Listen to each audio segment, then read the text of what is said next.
টিউটোৰিয়েললৈ সকলোকে স্বাগতম জনাই আজিৰ ভিডিঅ'টো আৰম্ভ কৰিবলৈ লৈছোঁ। আজি আমি ঘন আৰু ঘনমূল ঘনসংখ্যা আৰু ঘনমূল এই পাঠটো তোমালোকৰ আলোচনা কৰিম আৰু তোমালোকৰ অধ্যায় 7 ইয়াৰ আগত আমি বৰ্গ সংখ্যা আলোচনা কৰিছিলোঁ, বৰ্গমূল উলিয়াবলৈ শিকিছিলোঁ। আজি আমি ঘনসংখ্যা আৰু ঘনমূল উলিয়াবলৈ শিকিম। আৰু মোৰ চেনেলত যদি কোনোবা নতুনকৈ আছে মোৰ চেনেলটো ছাবস্ক্ৰাইব কৰিবা, লাইক কৰিবা, শ্বেয়াৰ কৰিবা।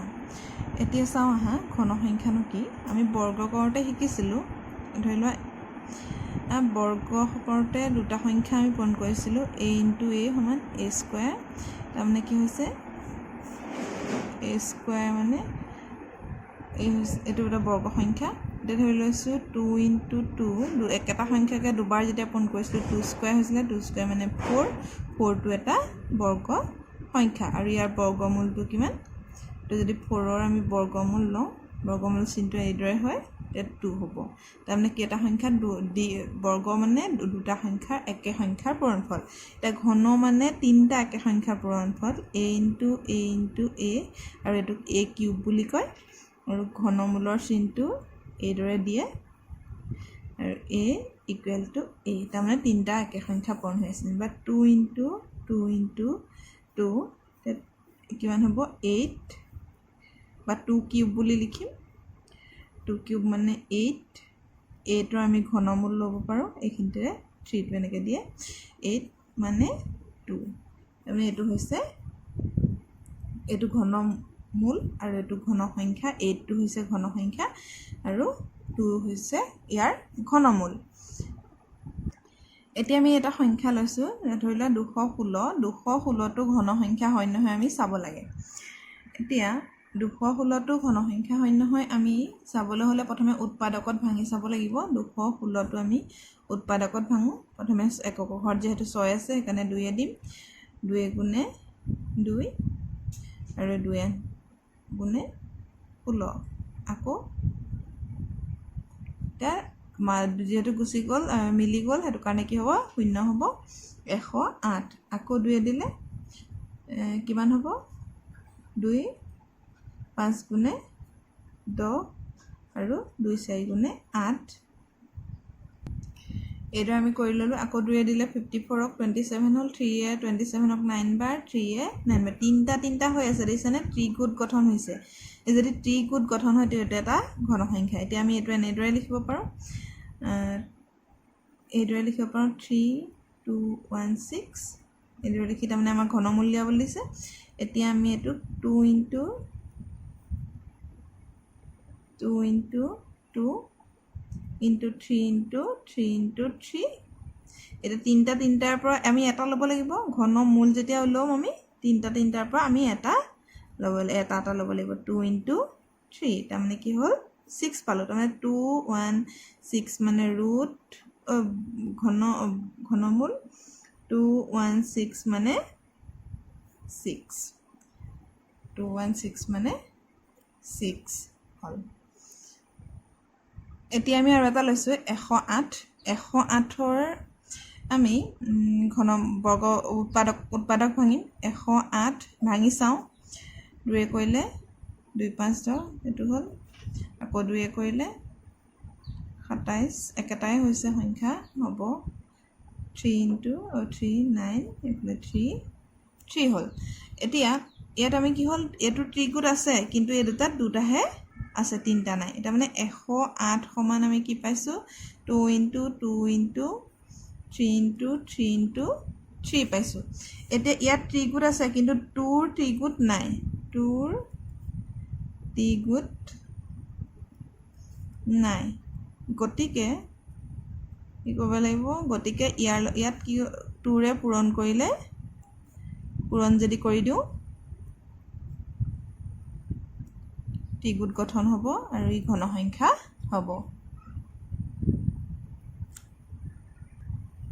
তাৰমানে কি হৈছে 2ৰে যদি পূৰণ কৰোঁ কাক পূৰণ কৰোঁ 108ক 2ৰে পূৰণ কৰিলে কি হ'ব ত্ৰিগুট গঠন হ'ব আৰু ই এটা ঘন সংখ্যা হ'ব এইদৰে যদি আমাক সোধে যদি এনেকৈ প্ৰশ্নত এইটো প্ৰশ্নটোকে এইদৰে আহিব পাৰে যে এইটো নিখুঁত ঘন হয়নে তাৰমানে নিখুঁত ঘন হ'বলৈ হ'লে মিলি যাব লাগিব ত্ৰিগুট গঠন হ'ব লাগিব এইটো এটা নিখুঁত ঘন নহয় কিন্তু 216টো নিখুঁত ঘন হয় ইয়াত কাৰণ দুইটা সংখ্যাৰ ত্ৰিগুট গঠন হৈ আছে আমি তাৰ পৰা আমি এটা ল'ব পাৰিছোঁ ই এটা ঘন সংখ্যা 216টো কিন্তু 108টো ঘন সংখ্যা নহয় কাৰণ ইয়াত ত্ৰিগুট গঠন হৈ নাই দুইটোৰ কেতিয়া যদি আমাক যদি সোধে যে কিহেৰে পূৰণ কৰিলে এইটো 108ৰ লগত কিহেৰে পূৰণ কৰিলে এই ঘন সংখ্যা হ'ব যদি সোধে তেতিয়াহ'লে আমাৰ কি হয় 2ৰে পূৰণ কৰিলে ঘন সংখ্যা হ'ব 108ৰ লগত আৰু যদি কিহেৰে হৰণ কৰিলে সোধে তেতিয়া হৰণ কৰিলে কি হ'ব হৰণ কৰিবলৈ হ'লে এই দুটা 2 পূৰণ 2 4 এটাই যদি ইয়াত হৰণ কৰি দিওঁ তেতিয়া অকল 3 পূৰণ 3 থাকিব তেতিয়া ত্ৰিগুট হৈ থাকিব তেতিয়াহ'লে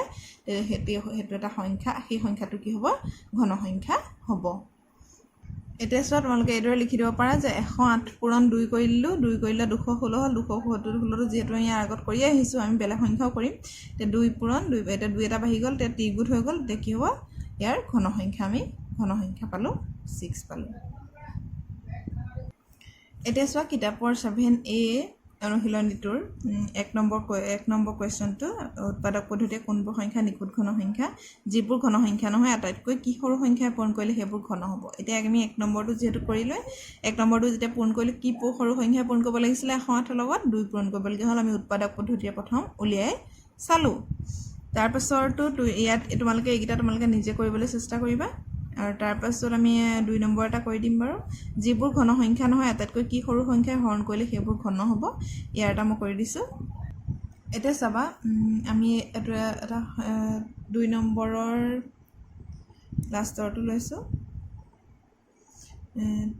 3 এইটো কি হৈছে সংখ্যাটো কি হৈছে আমি উৎপাদকত ভাঙিছোঁ 2ৰে কৰিলে 3000 এইটো 36450 হ'ল এইখিনি তোমালোকে উৎপাদকত নিজে ভাঙিবলৈ চেষ্টা কৰিবা মই ইয়াত কৰি দিছোঁ চাই ল'বা তাৰপিছত ভাঙিলত কি হ'ল যেতিয়া আমি ভাঙিছিলোঁ গোটেইখিনি ইয়াত কি পালোঁ আমি সেইটো চোৱা 2 × 2 × 3 × 3 × 3 3ৰ দুটা ত্ৰিগুট পাইছোঁ কিন্তু থাকি গৈছে কি 2ৰ ত্ৰিগুট নাই আৰু 25ৰো 25টো 5 5 25 5 দি দিয়া হ'লেও হয় 5 এইফালে 5 কিন্তু আমি যিহেতু ত্ৰিগুট নাই কাৰণে একেলগ কৰি পেলালোঁ এতিয়া এইফালে এইটো 4 পূৰণ 25 ধৰি লৈছোঁ আৰু 3 কিউব কিন্তু এই দুটা ত্ৰিগুট হৈ আছে কিন্তু এইটো ত্ৰিগুট হৈ নাই সেইকাৰণে কি কৰিছোঁ কিহে হৰণ এতিয়া আমাক প্ৰশ্নটো সুধিছে যে কিহে হৰণ কৰিলে ঘন সংখ্যা হ'ব বুলি সুধিছে তাৰমানে কি হৈছে এই দুটাৰ যিহেতু ত্ৰিগুট নাই সেইকাৰণে এটা পূৰণ কৰিলে 4 25 100 এতিয়া 72900ক